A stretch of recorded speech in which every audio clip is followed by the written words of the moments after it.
My dear brothers and sisters, through the gospel today, Jesus is telling that he did not come to call the righteous but sinners.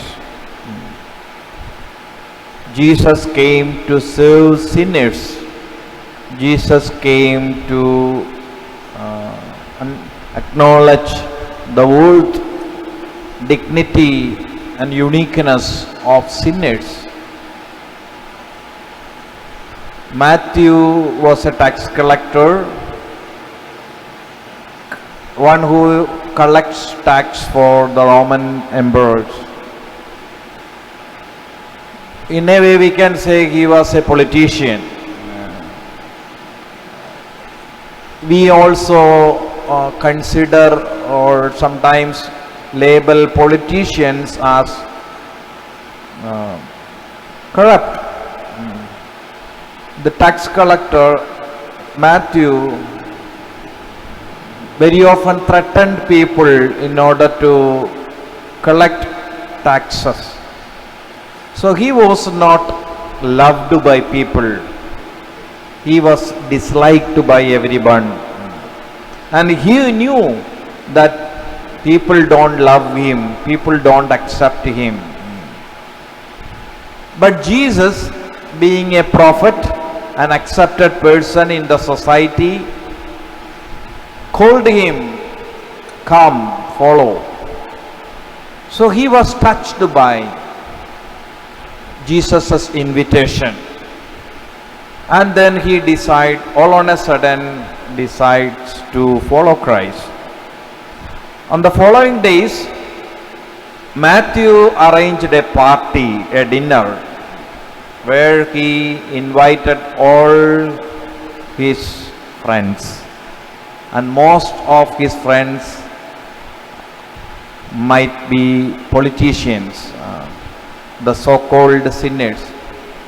And the Pharisees, who are self-righteous,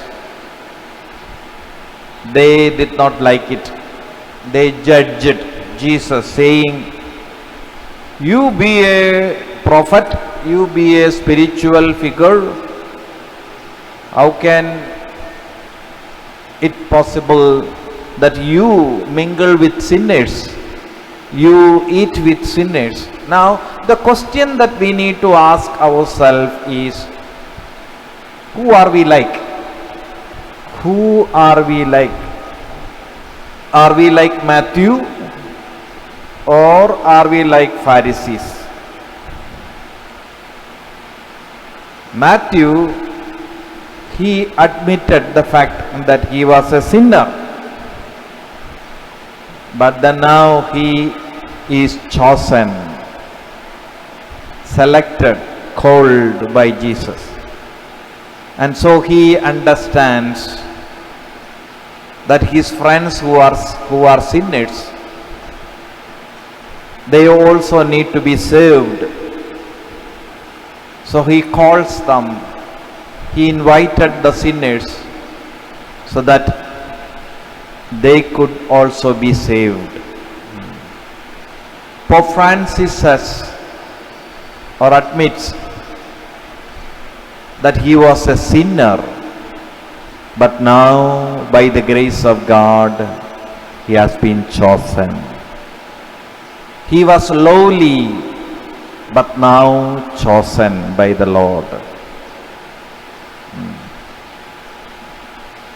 It's our duty and responsibility to acknowledge the dignity, the uniqueness, the worth of people who are around.